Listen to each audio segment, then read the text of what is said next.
నమస్తే ఫ్రెండ్స్. నిజంగా తమిళ ప్రజలు ఇచ్చినటువంటి తీర్పు అంటే భారతదేశ ప్రజలే అద్భుతంగా ఇచ్చారు. మొదటగా మనం చెప్పుకోవాల్సినటువంటి ముఖ్యమైన అంశం ఏంటంటే దక్షిణ భారతదేశంలో బీజేపీ అనేది ఎంటర్ కానియాలి. ప్రజలు ఎక్కడ కూడా బీజేపీ ఎంటర్ కాకుండా ఎంత నరేంద్ర మోడీ ఎంత ప్రాధాయపడ్డా ప్రజలు మాత్రం ఎక్కడ కూడా అలౌ చేయలేదు. అదొకటి. అన్నిటికన్నా ముఖ్యమైన విషయం ఏంటంటే మొదటిసారిగా ఒక అంబేద్కర్ రైట్ పూర్తిగా పెరియర్ రామస్వామి గారి లేదంటే అంబేద్కర్ గారి ఆలోచనల తీరుకు ప్రజలను అంటే ఏ మతానికి ఏ కులానికి పెద్దపీట వేయకుండా అంబేద్కర్ గారి బొమ్మను పట్టుకొని అంబేద్కర్ గారి ఆశయాలను ప్రదర్శించినటువంటి వ్యక్తికి ప్రజలు పట్టినటువంటి బ్రహ్మరథం అనేది ప్రపంచ దేశాలనే నిబ్బరపరుస్తున్నటువంటి సందర్భం. విజయ్ అనేటువంటి ఒక వ్యక్తి ఆయన యాక్టరే కావచ్చు, కానీ ఆయన లోపల ఇంత స్పృహ ఎలా వచ్చింది అంటే వాళ్ళ పూర్వీకులు తాత ముత్తాతలు అత్యంత పేదరికం కావచ్చు, లేదంటే దళిత వర్గానికి సంబంధించిన వ్యక్తి కావచ్చు, ఏదైనా పర్వాలేదు కానీ తమిళ ప్రజలు కడుపున పెట్టుకొని చూసుకున్నటువంటి తీరు డైరెక్ట్గా అక్కడ మామూలు రాజకీయం కాదు. ఇక్కడ జయలలిత పార్టీ, ఇటు కరుణానిధి పార్టీ, వాళ్ళ వారసులు అక్కడ జయలలిత ఫోటో కరుణానిధి ఫోటో పెట్టుకొని పెద్ద ఎత్తున దానికి మోడీ సపోర్టు ఏఐడిఎం అలాంటి రెండు పార్టీలను మట్టి గర్పిస్తూ ఇలా ముఖ్యమంత్రి పీఠాన్ని కైవసం చేసుకున్నటువంటి విజయన్ ఇలా ముఖ్యంగా అంబేద్కర్ రైట్ కావడం, ఆయన అంబేద్కర్ గారితో ఉన్నటువంటి ఫోటోలు పెద్ద ఎత్తున వైరల్ అవుతున్నటువంటి తీరు యావత్తు సమాజాన్ని ఎడ్యుకేటర్స్ను ప్రపంచాన్ని కూడా ఆకట్టుకుంటున్నటువంటి తీరు ఇక 2026లో జరిగినటువంటి ఎన్నికల్లో ఒక అద్భుతాలే సృష్టించింది.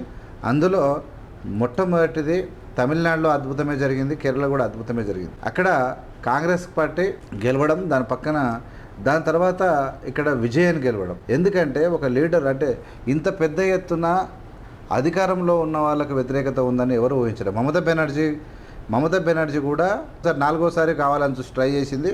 ఇట్స్ మిరాకిల్ అవుతుండే. అయితే ఆమెకు కూడా 5% ఓట్లతోనే ఓడిపోయింది. మమతా బెనర్జీ 5% డిఫరెంట్తోనే ఓడిపోయింది. పెద్ద తేడా ఏం లేదు. ఆమె సీట్లు తక్కువ వచ్చినా పర్సెంటేజ్ ఆఫ్ ద ఓట్లు మాత్రం మమతకు బాగానే వచ్చినాయి, అందులో డౌట్ ఏం లేదు. కాబట్టి మమతా బెనర్జీ పోరాటం కూడా పర్వాలేదు, కాకపోతే గెలుపు అనేది ఇక ఇటు అటు ఉంటాయి కదా, అది జరిగింది. 5% ఓట్ల తేడాతో మాత్రం మమతా బెనర్జీ ఓడిపోయింది. విజయ్ ఇక్కడ మనం ఒకసారి చూస్తే విజయ్ కూడా 34 అంటే ఆల్మోస్ట్ 35% అంటే 34% విజయ్ వస్తే 31% డిఎంకేకి వచ్చినాయి. 35 and 31 అంటే ఆల్మోస్ట్ ఎంత 4% డిఫరెంట్తోని విజయ్ గారు గెలవడము జరిగింది. మనము ఒకసారి కేరళ చూస్తే కేరళ కూడా అంతే. ఒక ఏముంది 47%, 37 10% ఓట్లతో వచ్చింది. కేరళలో కాంగ్రెస్ మాత్రం 10% ఓట్లతో 46 and 36 47 and 37 అంటే ఆల్మోస్ట్ 10% ఓట్లతో కేరళలో కాంగ్రెస్ కైవసం చేసుకున్నది. ఇక వెస్ట్ బెంగాల్ విషయానికి వస్తే మనం క్లియర్ చూసినాం. వెస్ట్ బెంగాల్ విషయానికి వస్తే ఓన్లీ 5% ఓట్ల తేడాతో మాత్రమే మమతా బెనర్జీ ఓడిపోయింది. 45.83 వీళ్ళకి వచ్చినాయి, 40.81 మమతా బెనర్జీకి వచ్చింది. అంటే ఆల్మోస్ట్ 5% ఓట్లతో మాత్రమే మమతా బెనర్జీ ఓడిపోవడం జరిగింది. అస్సాం కూడా అంతే. అస్సాం కూడా 36 ఆల్మోస్ట్ 48-36 అంటే ఓ 10% 11-12%తో కాంగ్రెస్ ఓడిపోయింది. 10%తో అస్సాంలో. ఇక్కడ ఇక పుదుచ్చేరి అంటే చిన్న రాష్ట్రం కాబట్టి మనం దాని గురించి చర్చించుకోకుండా ముఖ్యంగా జరిగినటువంటి ఎన్నికల్లో ఆల్మోస్ట్ బీజేపీకి స్థానం లేదని చూపించింది. ఏపీలో మనం చూసిన కాడికి అంతంత మాత్రానే. తెలంగాణలో ఇక ఓవైసీ ఉన్నాడు కాబట్టి ఆ ఓల్డ్ సీట్లు కొంతమంది ఉన్నారు కాబట్టి తెలంగాణలో కూడా అంతంత మాత్రమే, భవిష్యత్తులో కూడా. నీకు కర్ణాటకలో కాంగ్రెసే ఉంది, డైరెక్ట్ తమిళనాడులో విజయ్ వచ్చేసిండు, అవతల ఉన్న కేరళలో కాంగ్రెసే ఉంది. అంటే వరుసగా కేరళ ఇప్పుడు విజయన్ కూడా ఖచ్చితంగా అంటే మతతత్వ పార్టీలకు నేను సపోర్ట్ చేయనని కూడా వెరీ క్లియర్గా చెప్పిండు ఆయన మంచి అంటే ఏదో ఒక మూఢనమ్మకాల మీదనో ఒక మూర్ఖత్వం మీదనో లేదంటే ఒక మతం మీదనో ఈ దేశాన్ని ఆధారపడకుండా జ్ఞానం మీద, చదువు మీద, సంపద మీద ఐక్యతతోని ముందుకు తీసుకుపోయే విషయం లోపల నాకు తెలిసి విజయ్ తమిళనాడుకే పరిమితుడైతాడని నేను అనుకోవట్లేదు. విజయ్ గారు ఖచ్చితంగా దేశవ్యాప్తంగా రాజకీయాలను ఇన్ఫ్లుయెన్స్ చేసేటువంటి లీడర్గా తయారయ్యేటువంటి ఆ స్కిల్, ఆ కెపాసిటీ, ఆ ఆలోచనలు, ఐడియాలజీ, ముఖ్యంగా విజయ్ యొక్క ఐడియాలజీ అనేది దేశాన్ని యూనిట్ చేయడం లోపల ఖచ్చితంగా ఉపయోగపడుతుంది. ఈ మతతత్వ పార్టీలకు త్వరలో ప్రజలు చర్మగీతం పడే రోజులు ఈ విజయ్ గారిని చూసి గెలుపు తర్వాత వెరీ క్లియర్గా కనబడుతూ ఉన్నాయి.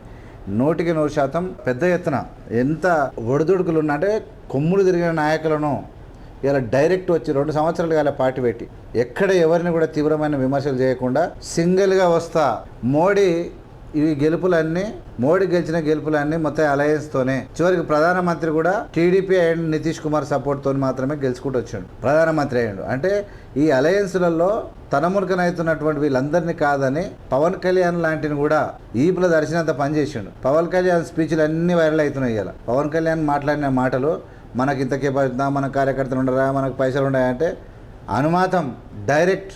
అంటే ప్రజలు తలుచుకుంటే ఒక లీడర్ ధైర్యవంతమైన సాహసవంతమైన నిర్ణయాలు తీసుకున్న లీడర్కు ప్రజలు ఆల్వేస్ సపోర్ట్గా ఉంటారని విజయం చూస్తేనే అర్థమవుతా ఉంది. నిజంగా అప్పుడు ఎన్టీ రామారావు కావచ్చు, లేదంటే ఎంజీఆర్ కావచ్చు, తమిళనాడులో కావచ్చు, తెలుగు రాష్ట్రాల్లో కావచ్చు, ఒక లీడర్సు యాక్టర్సు లీడర్లు అయ్యిందని విన్నాం. కానీ ఈ కాలంలో ఒక దళితుడు, అది క్రిస్టియన్, ఇంతమంది ప్రజల యొక్క మన్నలను పొందగలిగిందంటే నిజంగా యాట్సప్. విజయ్ హీరో ఈ దేశం కళ్ళు తెరిపించినటువంటి నాయకుడు. ఈ దేశంలో పోతున్నటువంటి మూర్ఖ పోకడల యొక్క కళ్ళు తెరిపించి ఈ దేశ ప్రజలను జాగృతి చేయడానికి వచ్చినటువంటి నాయకుడే విజయ్. నిజంగా కాంగ్రెస్ మరో ఖాతా తెరిచింది. కాంగ్రెస్ ఖాతాలోకి మరొకటి వచ్చి, ఇప్పుడు పశ్చిమ బెంగాల్ కాంగ్రెస్కి ఏం లేకుండే, అస్సాం కూడా లేదు, కానీ అస్సాంలో కూడా పోరాటం చేసింది కాంగ్రెస్. ఇక్కడ కొత్తగా కాంగ్రెస్ ఖాతాలోకి కేరళ వచ్చి ఖచ్చితంగా మొన్న జరిగిన ఎన్నికల తర్వాత కూడా అస్సాంలో ఏం జరుగుతుందో రాహుల్ గాంధీ ముందే చెప్పిండు. అస్సాంలో ఏం జరుగుతుందో, పశ్చిమ బెంగాల్లో ఏం జరుగుతుందో, ఎట్లా ఓటు చోరు అవుతుందో రాహుల్ గాంధీ ముందే కూడా చెప్పిండు. సరే, ఓటు చోరు గురించి పక్కన పెడితే మొత్తం మీద పెద్ద తేడాలు అయితే ఏం లేవు. గెలుపు కోసం ఏమైనా చేసే కార్యక్రమం ఏం చేసుకోరు, కానీ 5% ఓటుతో మాత్రమే బీజేపీ గెలిచినటువంటి తీరు. కేరళ మాత్రం కాంగ్రెస్ 10% ఓటుతో గెలిచినటువంటి తీరు అందరికీ కళ్ళకు అద్దం పట్టినట్టు కనబడతా ఉంది. ఏదేమైనా భవిష్యత్ రాజకీయాలలో పెనుమార్పులు వచ్చేటువంటి అవకాశాలు కనబడతా ఉన్నాయి. పెరిగిన ధరలు, నిరుద్యోగం, ఇలా ట్రంప్ యొక్క దుర్మార్గమైనటువంటి నిర్ణయాలు భారత్ పైన, అలాంటి యుద్ధాలపైన కూడా ఇలా దేశ ప్రజలు ఆలోచిస్తూ ఉన్నారు. ఖచ్చితంగా రాబో రోజుల్లో విజయ్ లాంటి అద్భుతమైనటువంటి లీడర్స్ ఈ దేశంలో పుట్టుకొచ్చే అవకాశం ఉంది. అంబేద్కర్ లాంటి ఆశయాలను మొదటిసారిగా అంటే దక్షిణ భారతదేశంలో ఇంట్లో అంటే డేర్గా ఈ అంబేద్కర్ గారి ఫోటో పెట్టుకొని ఆయన యొక్క ఆశయాల గురించి తెలుసుకున్న తర్వాత, ఉత్తగా పెట్టుకోరు ఎవరు, ఆయన ఆశయం ఈ దేశం గొప్పగా ఎదగడం కోసం అంబేద్కర్ గారు ఏ విధంగా చేసిండో తెలిసిన వాళ్ళు మాత్రమే పెట్టుకుంటారు. కానీ అద్భుతంగా విజయ్ అయితే వాళ్ళందరూ ప్రజలు గుండెలో పెట్టుకుంటూ ఉన్నారు. విజయ్ ఫోటోలు ఇంట్లో ఫ్రేములు కట్టి పెట్టించుకుంటూ ఉన్నారు. దళిత సామాజిక వర్గం, అది క్రైస్తవ సామాజిక వర్గం, ఒక సినీ ఫీల్డ్ నుంచి వచ్చి ఎలాంటి బ్యాక్గ్రౌండ్ లేకుండా 2 కొమ్ములు తిరిగిన పార్టీల కొమ్ములు విరిచినటువంటి విజయ్ని చూసి ఈ దేశం మురిసిపోతూ ఉంది, గర్వపడుతూ ఉంది. ఖచ్చితంగా అన్ని విధాలుగా మంచి రోజులు ఈ దేశానికి రావాలని, ఈ దేశంలో ఉన్నటువంటి ప్రజలంతా కులమతాలతో కాకుండా భారతీయులుగా అందరూ గర్వపడుతూ కలిసిమెలిసి ఉండేటువంటి పాలకులు రావాలి. కులసిచ్చు మతసిచ్చు పెట్టేటువంటి పాలకులు పోవాలి. ఈ దేశం బాగుపడాలని కోరుకుంటూ ఉన్నాను. చూస్తూనే ఉండండి ఏవిఎం మీడియా. లైక్ చేసి, షేర్ చేసి, సబ్స్క్రైబ్ చేసి ప్రజల్లోకి తీసుకెళ్లాల్సిందిగా విజ్ఞప్తి. జై హింద్, జై భీమ్, జై భారత్.